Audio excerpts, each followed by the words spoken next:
Hello and welcome to Talklit Get Hit, a podcast where we read viral books the internet won't shut up about and rate them lit or shit.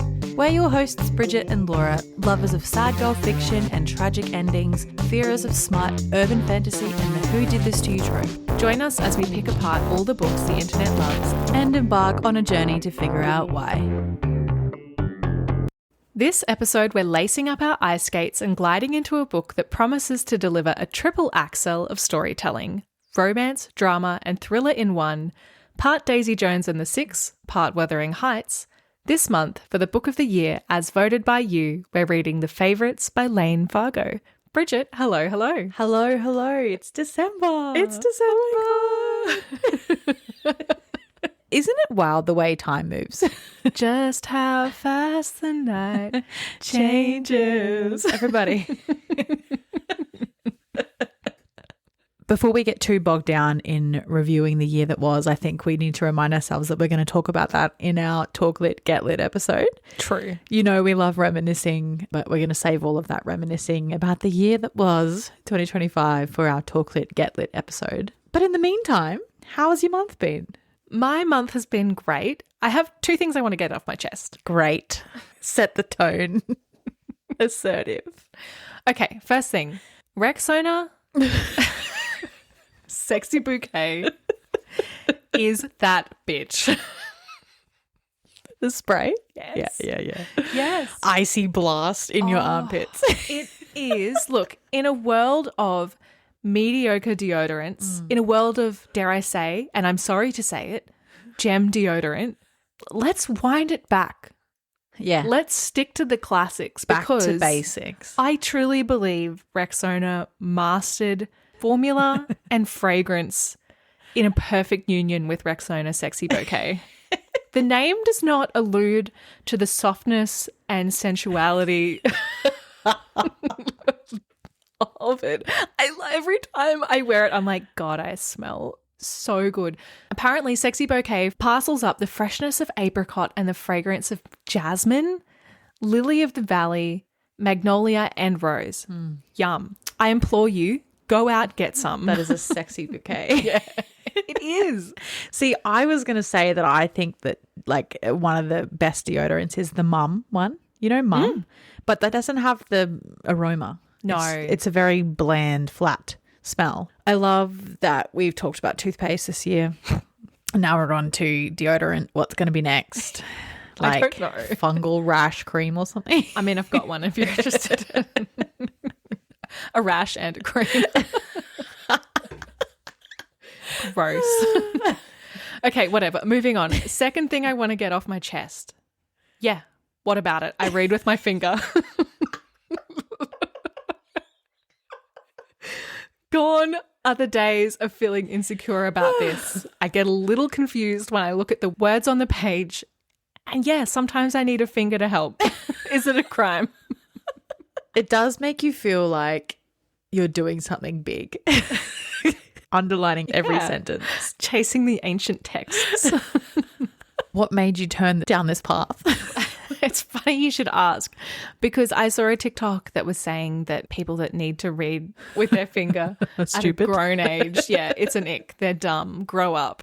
And I was like, hang on a minute. No, I won't be shamed. I won't be cowed into silence. I read with my finger and I'm proud. So not always a finger. Sometimes I'll use like a bookmark or something like flat to just track down the page. It makes me feel really fast. Yeah. I'm so glad you're with me on this. And if anyone is against me, shut up. I'm not in the mood for it. That's evident. Yeah. Those were the things I wanted to get off my chest. The last thing that I wanted to talk about is more of a rumination. There's less heat involved. Yeah. And that is kind of building off the back of your comments in previous episodes about wanting to get off your phone is what I'm coining my 2012 summer. I've just been thinking so much about how you and I could spend a weekend with $10 and a dream. If that. I never even had a job really in high school. You were the sole worker. The breadwinner. Yeah. You barely, as we have said, even had a working internet connection. I don't know what we ate. Chips from the Angel Cafe. Yeah, true. With what money? I'm so confused. $10 in a dream. I remember getting a milkshake and splitting it and getting chips. And that would have been like $7. And it would have been so much money. It would have been. We were always doing like a skit or an adventure, and anything could be an adventure. It would be like, let's make a weekend around going to look at a big drain pipe in the park or something. And it was a thrill. Yes.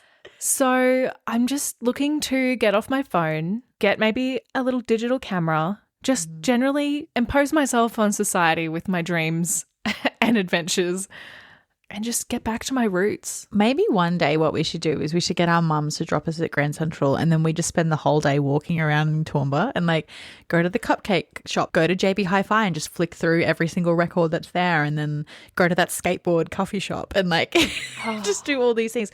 Somehow spend a whole day downtown doing what? With no money. I think having no money is key. Yes. And also a phone that doesn't take any good photos. We should bring back RetroCam. Can we still get it in the App Store? We need to find I hope out. so. I'm really on board with this journey. I've had enough. I've had enough too. I'm sick of myself. Take me back to the sweet times. How about you? I actually have something I want to get off my chest as well. And it's something that I have been grappling with for ages. Every time I start a new book, I have this crippling fear that I've suddenly become like the biggest dumb shit in the world. And I'm like, what if I never understand what this book is about? And I want to know if anyone else feels the same. Am I too dumb to get this? Am I never going to understand this story? And spoiler alert, I always understand the story. So I don't know why I'm having this opinion. But every time I'm starting the book, I'm like, God, maybe this is the one that breaks me. Have you ever felt like this? I feel like this almost always. And it can be a lowbrow book. It can be a highbrow book. It takes me a little while to set into a new style of writing. I obviously always feel this when I'm attempting to read a classic or something that's a little bit more maybe interpretive or like prose focused or whatever. I'm just following along on the threads of a plot. Yeah, I feel that. Okay, great. So we're all dumb together. That's what I'm hearing. Second thing I want to talk about that's been a big feature for my month is that I'm like the star of that movie Witness. Do you remember when we watched that movie in like film TV? We watched like 15 minutes of it with the Amish people. Yes. Yeah. I think about that all the time, but I never remembered what it was called. Yes. And I've never watched the rest of the movie. I just remember the start of it. So anyway, now I'm in that movie because I have been witness to not one, but two crimes in the last few weeks. Yes. First one was a bit boring. It was, we were driving home from the gym quite late at night and there was a car on fire and we were there before the police. It was amazing. It was stolen. The thieves had fled the scene, but the flames were flaming. That was very exciting. And another night, I went to McDonald's after trivia with Erin and Maddie and our friend Ryan. We were ordering on the little screen, ordering an ice cream, and a man walked in with a freaking gun. And we were like, what? So we had to tell the McDonald's people. Turns out it wasn't a real gun, but it was a thrill. Let me tell you that. And we made some poor decisions. We were like, we want to stay and find out what happens. Oh, Bridget. When he was in the toilet with the gun and we were like, oh, is it real though? We don't know. We don't really know anything about guns. But when he came out, we were like, no, shit got real. We should have left. But police were there, thank goodness. And it wasn't real. How do you know? Who told you that? The police. I mean, he didn't shoot us. True. A win is a win. So that was exciting. We were hoping we'd get like a few days off work. Maybe we'd like have to go like testify in court because they took our statement and whatever. But unfortunately, nothing's happened. We all had to go back to work the next day. Bearing the scars of your trauma. Yeah. Actually, we haven't been back since. So maybe, To McDonald's? Yeah. To work. Give it time. Give it time. Go easy on yourself. You'll cheeseburger again one day soon. All we wanted was a Sunday. And the third thing I want to talk about is actually in line with the 2012 summer. This has been the month of Do Not Disturb. When we recorded our last episode, looking for Alaska, I put my phone on Do Not Disturb as I normally do. And then I just didn't take it off for like weeks. Apologies to anybody who tried to message me, call me, send me a DM on Instagram, TikTok. I was ignoring everybody because I just wasn't seeing the message and I just wasn't on my phone, and it was great. I have taken it off Do Not Disturb now, but I think I'm actually healed a little bit. My screen time has reduced drastically. Might be like 5 hours a day instead of 8 hours a day. That's great. It's going down every week. And TikTok, I feel like I've been on TikTok for maybe like half an hour all week, which is great. I'm feeling good. That's great. I love Do Not Disturb. What about reading? What have you been reading lately? I think since we last recorded, I've read some pretty good books. I've read Great Big Beautiful Life by Emily Henry, which I enjoyed. I've read Tom Lake by Anne Patchett, which was also great. That was one of my 25 for 25 books. I read Universality by Natasha Brown. Also really enjoyed that. All Fours by Miranda July, which was another of my 25 for 25. I started it in January.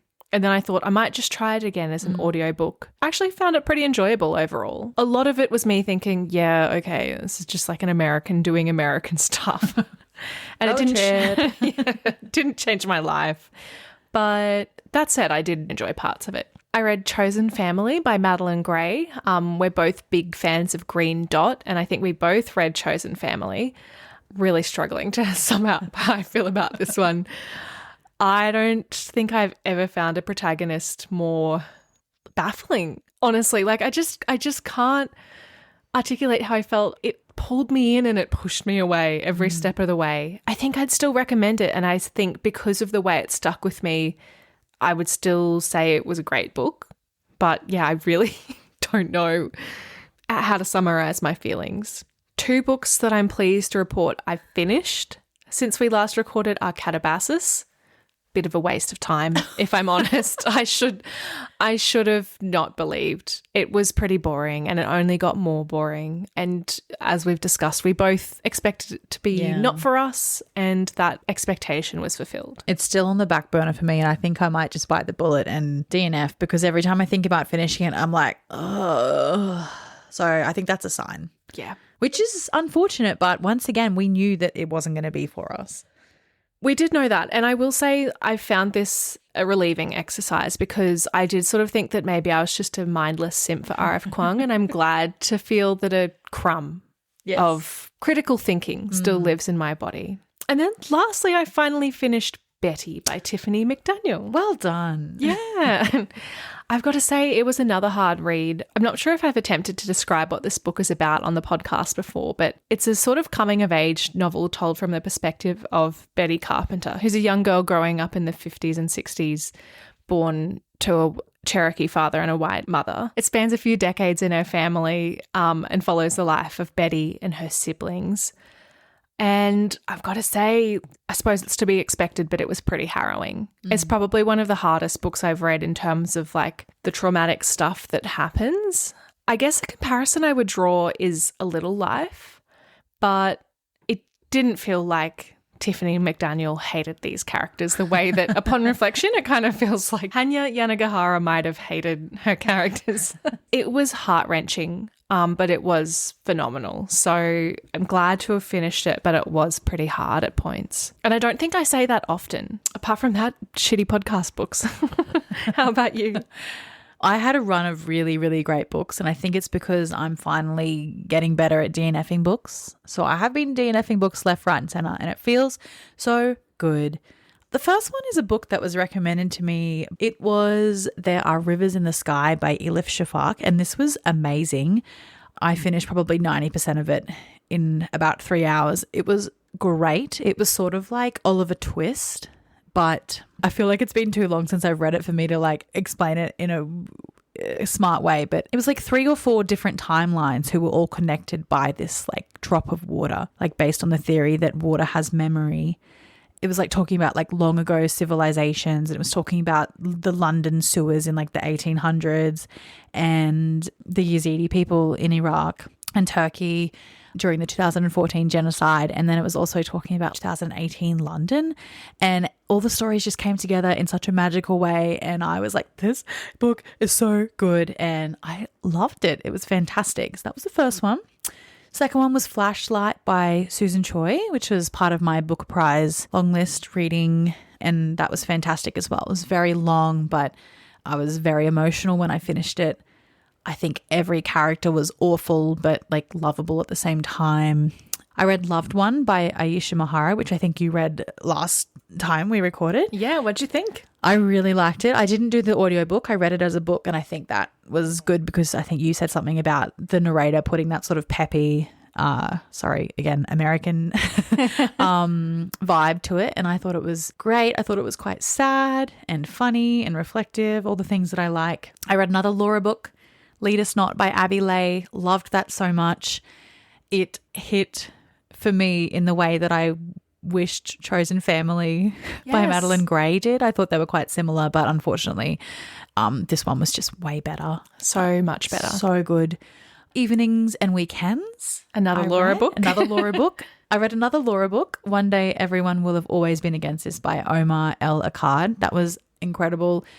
It is such a nice thing to read a nonfiction book that really hooks you in. Yes, it is. And obviously this is a very harrowing subject matter, but really, really well written. I read The Loneliness of Sonia and Sunny by Karan Desai, another very big book in the Booker Prize, but another very good book set in India and in America as well, like a lot of abusive relationships and family dynamics.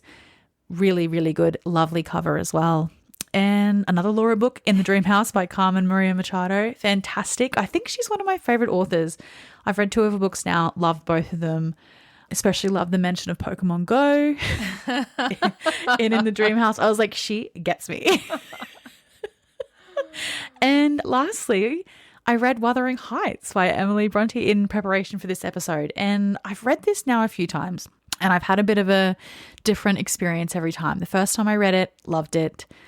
That was fully in my book snob era. And then the second time I read it, I was like, it might be a little bit boring. Like, was I lying when I said I loved it? But this time, loved it so much. And I read it in like 1 night, 2 nights. So good. It was a little bit embarrassing though, because the line that is, I cannot live without my life. I cannot live without my soul. I was like, wait, I know this line. I was like, oh, it's in Twilight. It's in New Moon. So embarrassing. Twilight has been on my mind. I've started my reread. I went to the Twilight Saga movie marathon. It was like a 12-hour day. Nearly doubled the amount of movies I'd watched all year in a day. It was exhausting. I'm never doing that again, but it was a lovely experience and I had a great time. I think you said at the time it was like being on a long haul flight. It really, really was. And I felt exhausted the next day. It took it out of me. Well, I guess that's a perfect segue to lead into our initial thoughts, expectations, hopes and dreams, because the one thing that I feel we knew about this book before we started reading it was that it was somewhat of a retelling of Wuthering Heights. So with that in mind, how are you feeling heading into the book? I wasn't feeling good. I haven't heard many, if any, good things about this book. I think a few people on my Goodreads friends list have read it.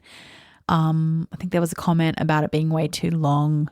And after finishing Wuthering Heights, I was like, you better not do anything that's going to tar the reputation of my new favorite book. So I was dreading reading this, I think. How about you? I mean, I've been here before. Like when we read Icebreaker, we talked about how we were looking for something that would fill the ice princess shaped hole in our hearts. And we were so sorely disappointed.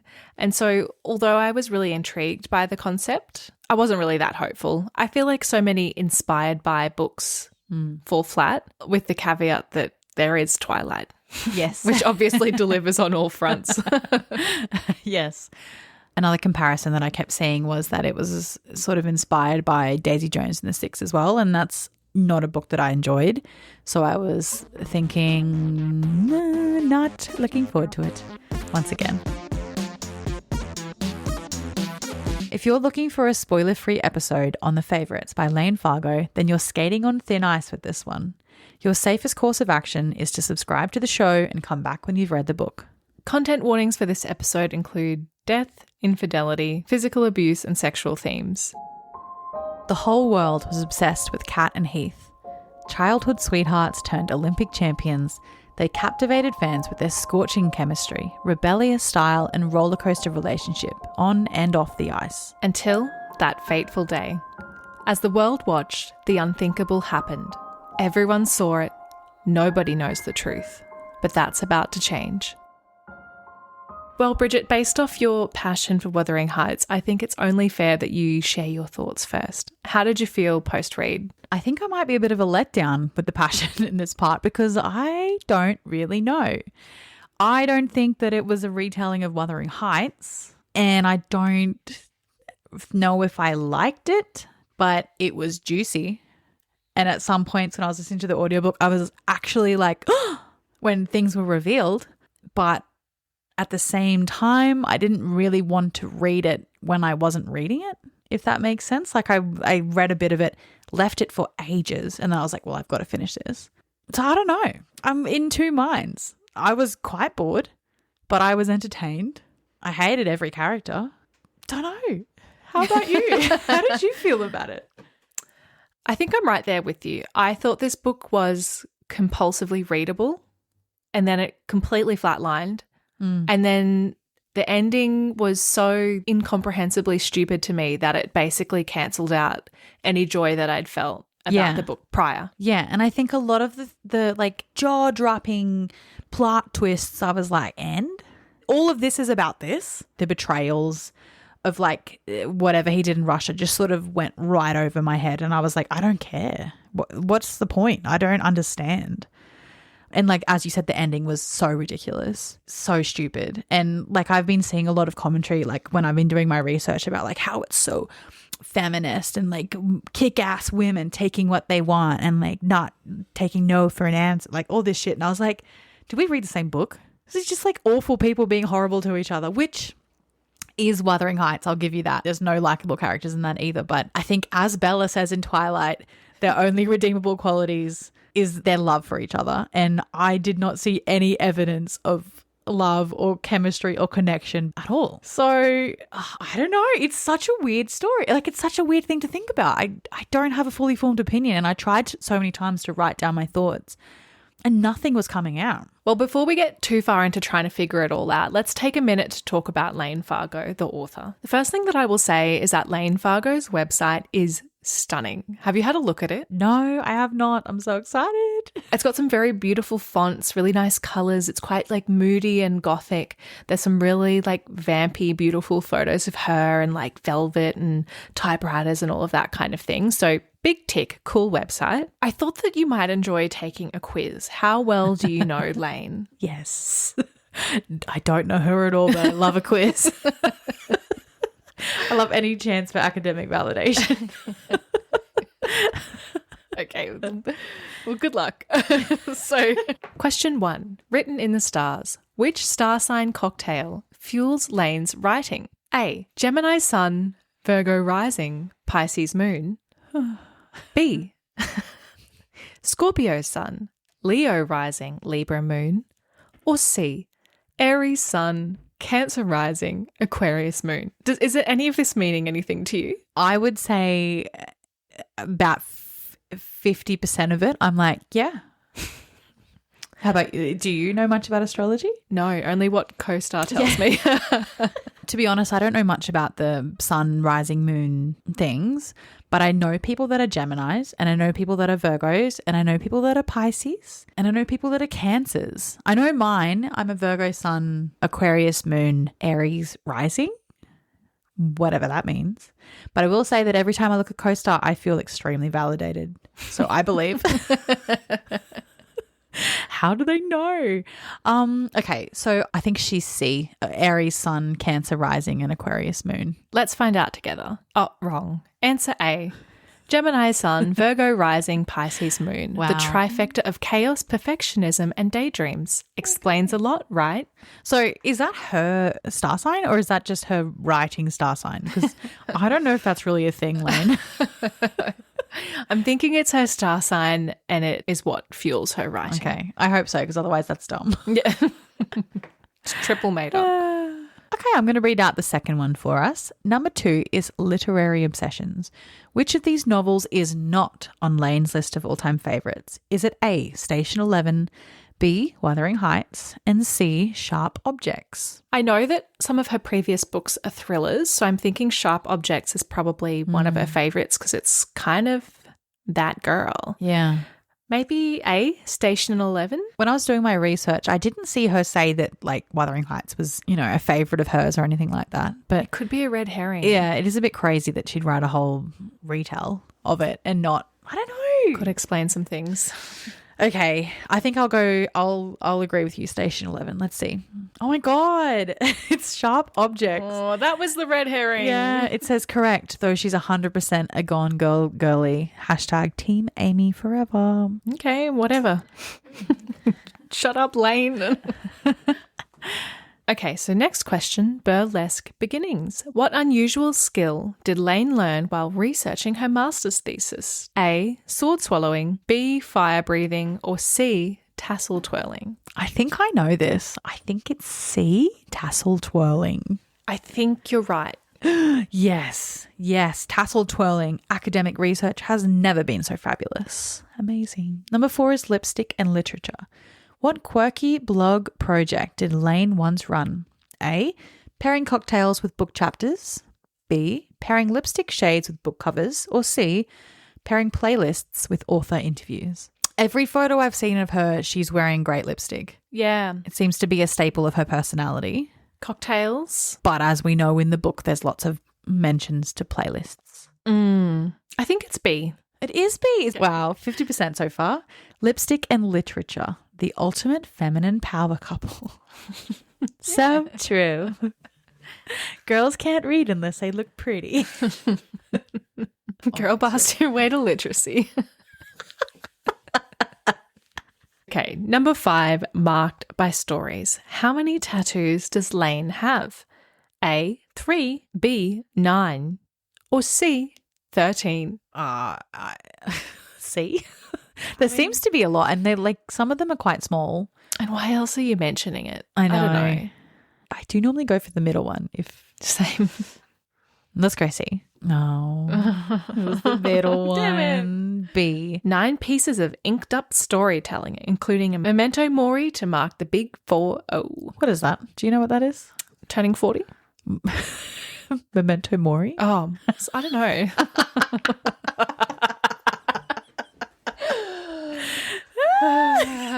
Yeah, it's my first day on earth. Sorry. I like how you said it with no judgment though. Because if I thought someone was asking me what that meant, I'd be like, are you dumb?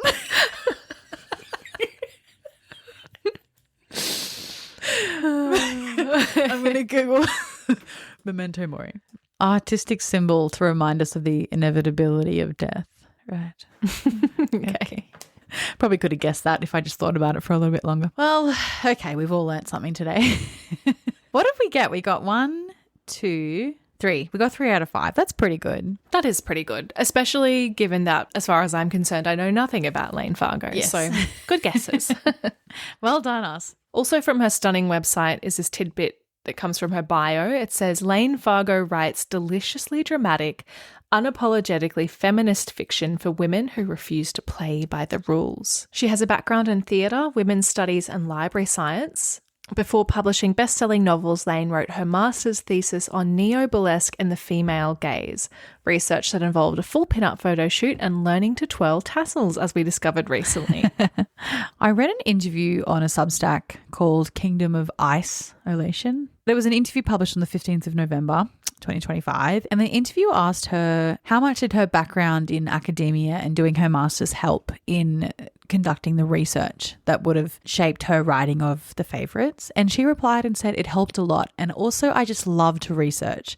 So it's kind of just my jam. This is the first of my books where I literally let myself go all the way down, all the research rabbit holes. And it was so much fun and so generative. Like I just had all these ideas I would never have had without diving deep into I read all these back issues of Skating magazine from like the 90s and the early 2000s and watched all these videos and read memoirs and all this stuff. She also said that she thinks her theatre background helped with the parts of the book that are written in the documentary style.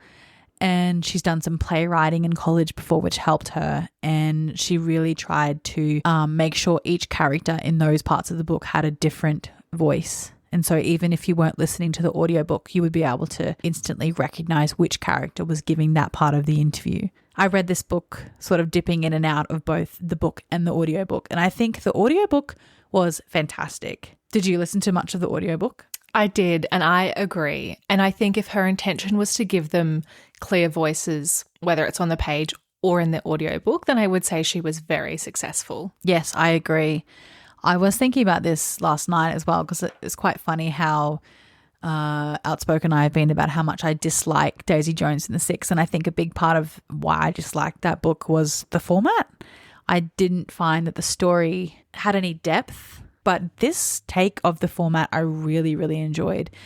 I wasn't sure if it was because half of the book was that more traditional narrative style, but I was pleasantly surprised because I was like, oh, I don't want to read another Daisy Jones and the Six. I don't like that interview format, but for some reason it worked for me. Yeah, I think that format was probably the redemption of this book. It was really, really artful and well executed. And I had listened to an interview, I think it was with one of the BBC book podcasts, where they asked her something about her process, fleshing out the characters and scenes. And, you know, do you start off by describing like the costumes and the scenery first? And she says no, she works in reverse because of that background in playwriting. So often she starts with the dialogue and then has to reverse engineer the setting and the descriptions around that. And I think that was really evident because the dialogue was so strong. That said, I also think the format could have been partially responsible for the downfall of this book in my eyes, because what I felt like this book was lacking was substance from the characters. And some sort of emotional connection between the characters and myself. I didn't get that. It was juicy, like you said, and it was compulsively readable because it had that Netflix documentary shock factor. Like I could literally hear the like meow or like the kind of like sound effects. Yes. But that's like clickbait. I did see a review of someone saying, I miss the days when authors weren't writing books in hopes of getting a limited series. And I think you're right about not having any connection, because we were always being told about their great love story and their great chemistry, but I just don't think it was evident in any part of the book. I think this might be a good segue to talk about those Wuthering Heights comparisons. And I'm seeing a lot of discourse about Wuthering Heights at the moment, obviously with the movie that's about to come out with Margot Robbie and Jacob Elordi.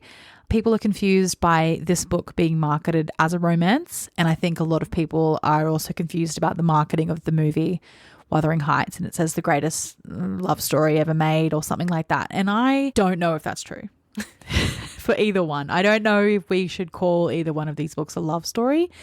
This one, I think definitely not. I don't think it's a story of love. I think it's a story of ambition. Yes. And I think it's a story of passion. But I don't think the passion is for Heath. The passion is for the sport. But I just don't think it's a romance book. Did you find any romance in this book at all? I mean, I was told about the romance. Many times. Yeah. And I see how it could be a romance. And I don't really know what other category to put this book in. Yes, I was trying to think of that too. Because it's not really a thriller. No. It's definitely a drama, and there are romantic elements, and not all romance has to be happy. I think that's where I get caught up, because I just don't know, like, I mean, I love a sad romance novel or a romance novel without a happy ending, but is it still romance? I don't know. This is actually something she talked about in that same interview. The interviewer asks her about people hating the ending and saying that it's not a romance if it has this kind of ending. And she says, I think it's just an expectations thing, because there's been a lot of confusion about what the genre of this book is. And I don't know what the genre of this book is, but I know I did not intend to write it as a traditional romance. It is a love story. It's about like the relationship between Cat and Heath, but it's based on Wuthering Heights. And would we call Wuthering Heights a romance? I personally would not. So I think people will pick it up expecting the traditional happily ever after resolution. And you know, it is, I think, a happy ending. It's not what they were expecting. And so they just get really mad and send me emails. Oh, I feel her on that. I do think marketing it as being inspired by or a retelling of Wuthering Heights is a good way of managing those expectations, because it is just as turbulent, just as messy, if not more, than Wuthering Heights. Well, I don't know. He's not digging up graves, I guess. But how many readers of this book have also read Wuthering Heights? I don't know. I kind of felt by the end that it was sort of a cheap gimmick or like a marketing trick. I was expecting Heath to be mean. Like, I think in some ways their relationship was quite abusive, but like Heathcliff is an awful man. And he was just sort of misunderstood and a disadvantaged youth, really. Like, he didn't really have much depth to him behind his like obsession with Katerina. And I think the only character that I thought, yes, great, was Elistine. The reimagining of Nellie as Elistine, incredible, because like Nellie is such a messy bitch in Wuthering Heights, and she's like constantly like adding her own editorial about what happened, and she's like always there in the background messing shit up. And that was perfect. No notes for him. Like, he was great. He was my hero. He was my favorite character for sure. So good. Yeah. Spoiler alert. Yeah. He's the best. But I think with everybody else, like, it's just the name. It's just like a slightly bastardized version of the name, or like appropriated name, modernized name, whatever you want to call it. And it just didn't interest me. I think so many elements of this book did interest me, but they just weren't given the time or depth that I wanted from them. Like, I did really enjoy, for example, Katerina and Bella's relationship. Yes, me too. Is it a friendship? I don't know.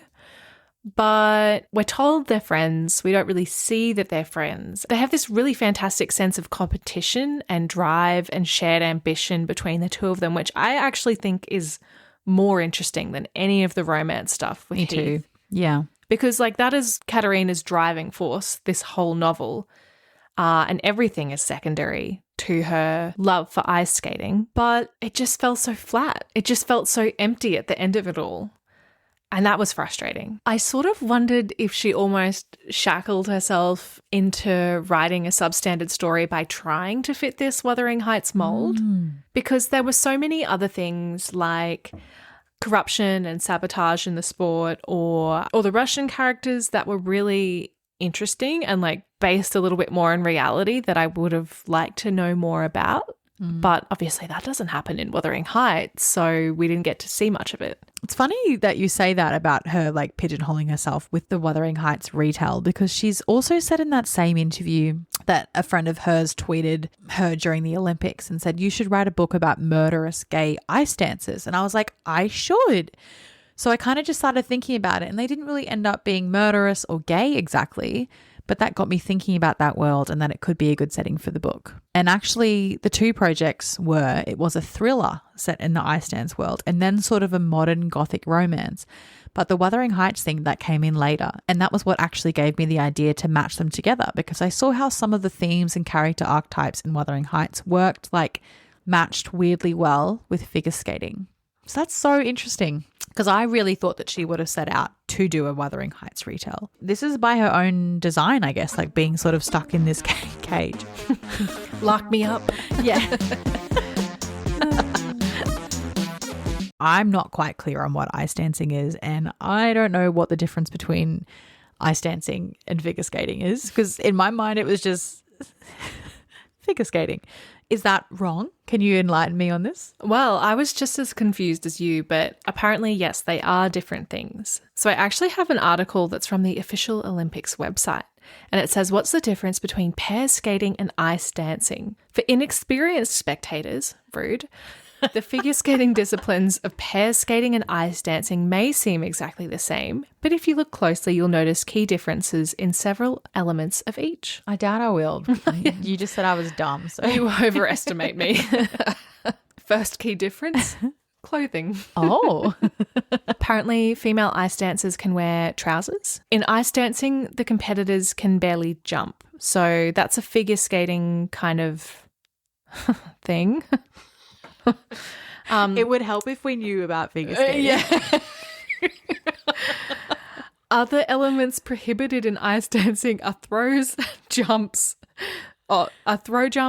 twist lifts, overhead lifts, and other moves which are close to acrobatics. Were they not doing... I thought so. I'm so confused. Maybe this is when we, like at the start of the episode when I said, are we dumb? This is when we find out, yes, we are actually dumb. Apparently in ice dancing as well, they can't skate separately for a long time. So I'm thinking Blades of Glory, how they're both kind of zooming around doing their own thing and then coming back together for the big move. Yes. That would be a no-go when ice dancing. Okay. I was wondering where Blades of Glory was going to fit into this episode. It was inevitable. Because actually, I was thinking about this yesterday because it is so weird to me that we like that movie. It was so far removed from our tastes at the time, and what an influential movie of our teenage years. So important. Some chicken. Why would I step in baby food? It's a rug, moron. Anyway, let's go back to the book.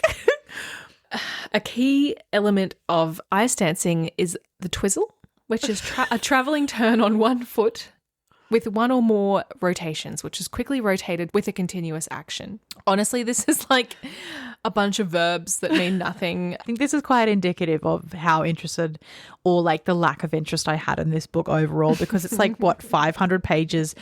At any point, I could have watched a video about this. I could have Googled it. I could have Google imaged. I could have done literally anything. And I was like, meh, I guess I'll find out in the episode. And you know what? I've just scrolled to the bottom of the article and the third and final difference is music. So I could have just cut all this out and said there's some differences in clothing. They do some different moves and they have different music. But nope, here we are. So I hope you enjoyed. Another thing I think that I read is that they can have much longer careers and they typically skate together for a long time. Dance, maybe I should say, together for a long time. Actually, yeah. So from a narrative perspective, I suppose that was quite useful for her as well. Yeah. We've already like dipped our toes into this a little bit, but I think we should start talking about the characters. Oh, yeah, true. First of all, let's start talking about Katarina Shah, the big bitch of the ice dancing world. Yeah. Tanya Harding. Yes. I really want to watch that movie. Yeah. Just seen it on TikTok. All I visualized was Margot Robbie. How did you feel about Katarina? Actually, I'm just sorry. Wuthering Heights, Margot Robbie, Tonya. Oh my, it's been a plan ever since. Oh my God. Illuminati are real, I believe. Whatever that means, I'm putting the puzzle together and it's going to be big. It doesn't make sense, but it does. Yeah. Katarina, I did like her as a character. I liked her drive and her determination. I thought by the end of the novel, God have some self-respect. Mm-hmm. But overall, I found her to be interesting, not overly predictable, and a good character. How about you? I liked her as well. Sometimes I was a little bit confused about who she was as a character. Like, for example, at Sheila's funeral where she decided to get up and do a speech. I was like, well, since when are you going to do this? That doesn't make sense to me at all. I think instead of going back and hiding out in Illinois or wherever that was, I think she just should have gone and, I don't know, like done something with her life away from her ancestral home. And she never should have gone back and tried again with any of them. Yeah, I thought all of the decisions she made at the end of the novel were completely at odds with who she was at the start of the novel. As a book that kind of positions itself to be feminist, like girls get it done, like girls sticking up for themselves, I found it unusual that as someone who's consistently said, no, I don't want children, was not interested in being married, did not like having her success, or I guess their shared success, undermined by kind of like a frivolous societal expectation that she would just sort of happily co-parent these two people who were meant to be champions of her, who ended up being some of her biggest haters. Yeah. I thought that was stupid. Same. The ending really reminded me of the epilogues of Icebreaker and Wildfire. Like it was that sort of dumb, like, hey, Annie, Katie, what are you doing today? Do you want to come ice skating with me on the rink that we have in the backyard? You're my favorite aunt ever. What is this stupid ending? I hated it. I hated it too. It felt so cheap.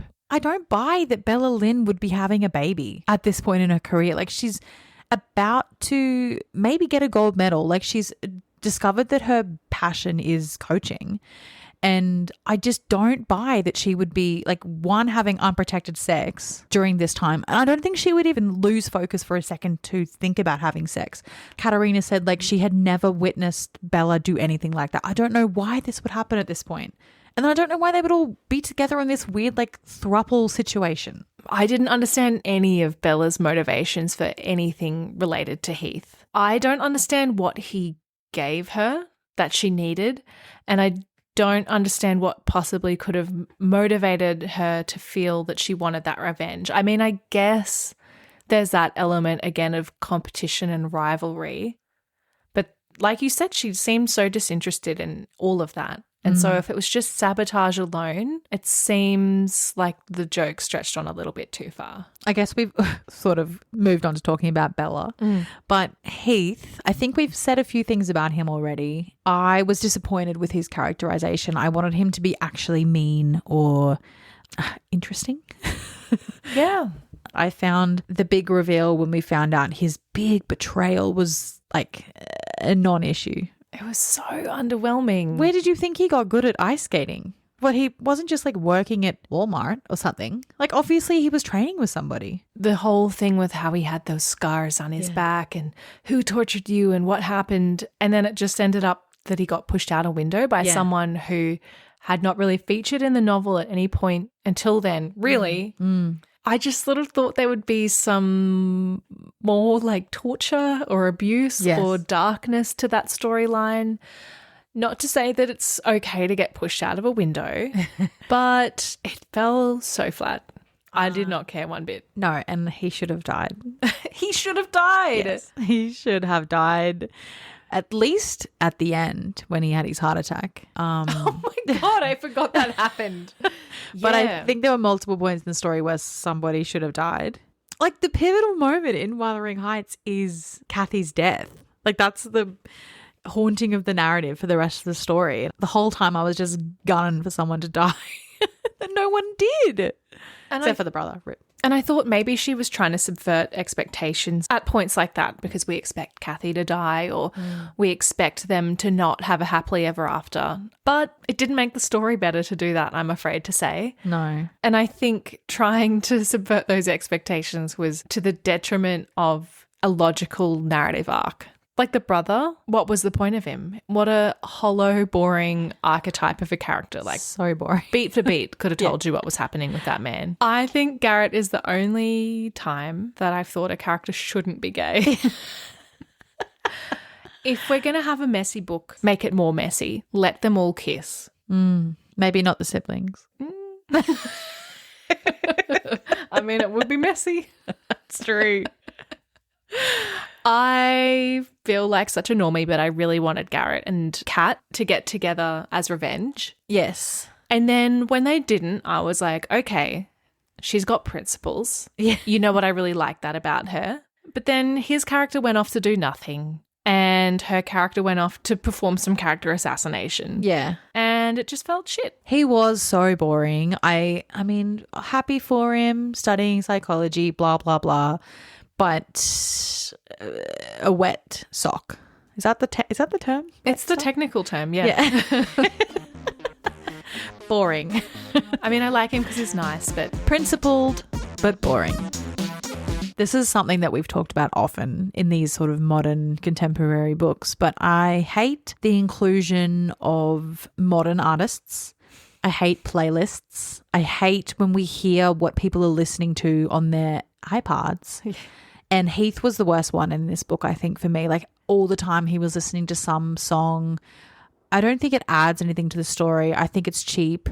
I think it dates the book even like 20 years after these songs have been released. I just don't like it. And also, since when was he such a big playlist man?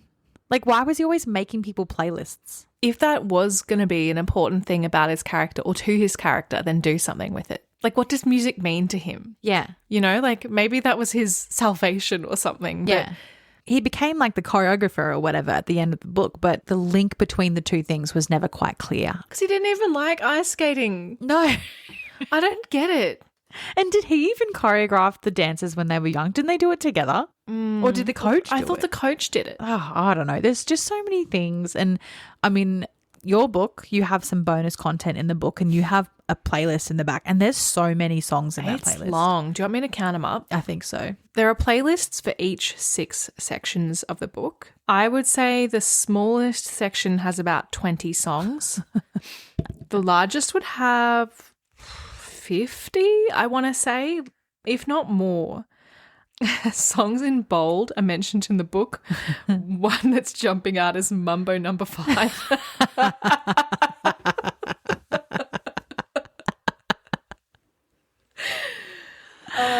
A little bit of Cathy in the sun. A little bit of Bella. Oh my God. I agree with you. I think it is kind of cheap because, I mean, there's songs like Somewhere Only We Know by Ken. I've never said that out loud. Obviously, there's a lot of Taylor Swift.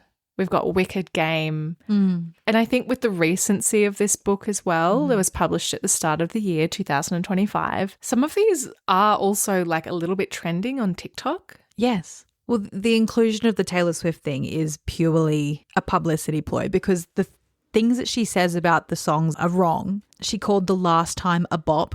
It's a ballad. Like, you don't call ballads bops. I think she's just thinking, what's trendy? Taylor Swift. This will get the Swifties.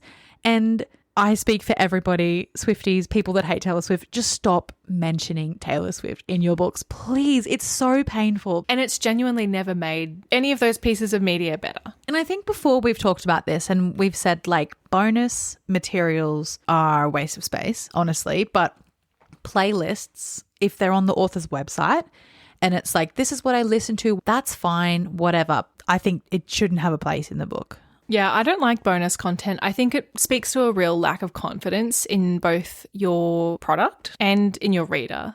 Like at the end of this, we have ice dancing rules and fun facts. And okay, so you either think you didn't explain it in the book or you think that your reader isn't interested or able to find that information for themselves. Me, I found out some things today, but it didn't really have any impact on the storytelling. So I'm fine with that. Like, I get the gist. Playlist as well. Yeah, I think they're kind of like telling you how to feel. Your writing should be able to do that. But we have spoken a little bit about how we felt that we didn't get a whole lot of depth from many of these characters. And another piece of supplemental material at the end of my copy of the favourites is a section called Meet the Ice Dancers. Now, this breaks down their name, skating partners, strengths, weaknesses, has a little bio and a key quote from each character. So I thought, to really quiz you, I will give you the strengths and weaknesses of some of these characters and you can guess who they are. I love this. I'm not feeling confident. I'll just say that right now. Strengths: ambition, expertise, and leadership.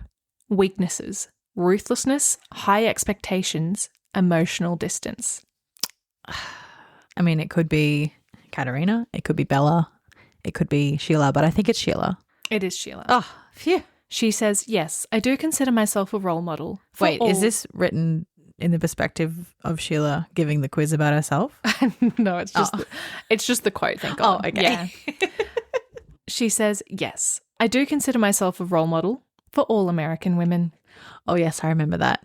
Okay, here's another one. Strengths: ambition, again. Technical skill, competitive spirit. Weaknesses: pressure of legacy, rivalries, and perfectionism. Bella. Yeah. She says, I want my mother to be a footnote on my page in the record books. I did think that was kind of a bar. Like, that was a bit cringe, but, you know, it's good for a memoir. Yeah. There were some hits and misses. Yeah. What about strengths? Charisma, perception, wit. Weaknesses: cynicism, using humor as a shield, and provocateur. Ellis. Yes. Ellis says, you want to win on the ice? You have to win here first. I am actually impressed by my knowledge of this book. You're crushing it. And spoiler alert, the next one might be easy for you too. Okay. Strengths: emotional depth, musical expression, resilience. Weaknesses: emotional volatility, guarded past, dependence on cat. Okay, I'm sorry. Emotional depth for Heath. And emotional volatility. Wrong. Me go ice now. Me like girl. Me want cat. Mommy. Me out window. Let me in. Me dig up grave. Thorn in shoe. Yummy. Me eat pill. Heart not work. Owie. Me bleed.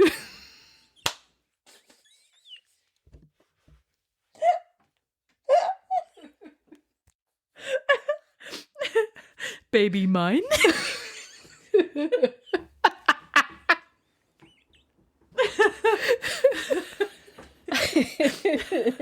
Okay, well, we know who that is.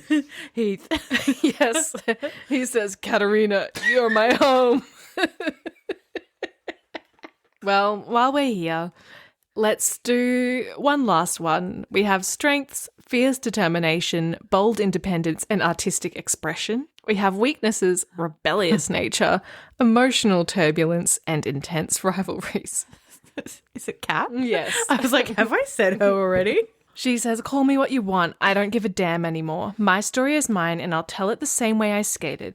In my own way, on my own terms. Don't anybody try to tell me what to do because I'm going to skate the way I want to skate. Now, if I want to skate to Kate Bush, I'm going to skate to Kate Bush. Bitches. I'm surprised they didn't skate to Eminem. Lose yourself. Something else that I didn't enjoy about this novel was hearing about teenagers having sex passionately. Yeah, same. It was a bit much. And then I was very confused about how old they were at various points throughout their career. So in my mind, they were still like country bumpkin, like 16-year-olds getting at parties and going home to bang, and he's got candles in her room and they're not talking to each other and he's emotionally abusive. And I was like, oh, I hate that. And I said, me mole's coming, you better get off me.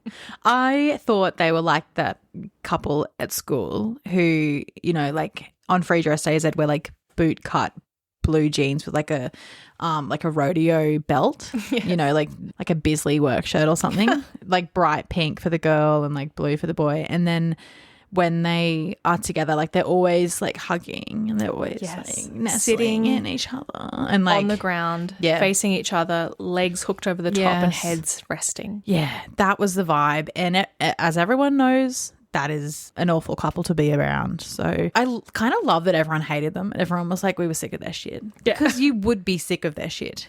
And I think there was so much shit we didn't hear about because like at the end there was always references to them like yelling and fighting and screaming and in love and they hate each other and like thank God we didn't have to hear about all that. But yeah, you're right. The teenage years were especially excruciating. Well, we've skated our way to the end of the episode. And it's time for favourite characters, least favourite characters, and lit or shit. So, Bridget, who was your favourite character in The Favourites by Layne Fargo? My favourite character in The Favourites by Layne Fargo was Ellis Dean. Obsessed with him. I love him. How about you? Same. I also love Ellis Dean most of all. Iconic, bitchy, perfection. Yeah, and also I think he had more depth than everybody else because he could be bitchy and he could be messy, but also sometimes he acted in like a caring way and he was invested in their lives. Sometimes he was trying to help people and I liked him. What about your least favourite? I think my least favourite character was Heath. Because I was expecting him to die. I was expecting him to be mean and nasty and none of that really happened. He just sort of, as we said before, he was just sort of, me want cat, me want baby. And that's about it. How about you? Yeah, it's also Heath. I thought he was so boring and hollow and I couldn't really tell you anything about him. No. Well, then with all that in mind, it's time to bestow the ultimate rating. Is The Favourites by Layne Fargo lit or shit? I still don't know. I can see the stress in your eyes. If I look at the other books we've done this year and I look at the ones that we've rated shit, so we've got Magnolia Parks, Credence, Eat, Pray, Love, Atomic Habits, Spanish Love Deception. I don't know if I would lump this book in with those books. I think it has to be lit because I was hooked. I was gasping when I was listening to the audiobook. And although parts were slow and boring and nothing was happening, ultimately overall, I think I enjoyed it. How about you? I feel the same. I guess I kept thinking about how I landed on my rating of lit for The Housemaid, which was, did I like the writing? No. Did I like the characters? No. Did I think the plot was interesting? No. But was I hooked and on the edge of my seat and compelled to keep reading? Yes. And in the case of the favourites, I would say that overall I liked the writing and I did actually like some of the characters and the plot was relatively interesting. And so, although it really dipped off at the end there, and I mean, I've said a lot of mean things that I can't take back in this episode, I would also rate this lit. Wow, who would have thought? That really kept me guessing right till the end. No. For our next and last bonus chapter of the year, we will be having a drink and acting inappropriately at the Talk Lit Get Hit Christmas party. We will be reviewing our KPIs one last time by reading Merry Ever After by Tessa Bailey. Have your say in what we read next by keeping an eye on the link in our show notes and on our socials. Make sure you subscribe to the show, and if you want to be on the same page as us, follow us at talklit.gethit on Instagram and TikTok.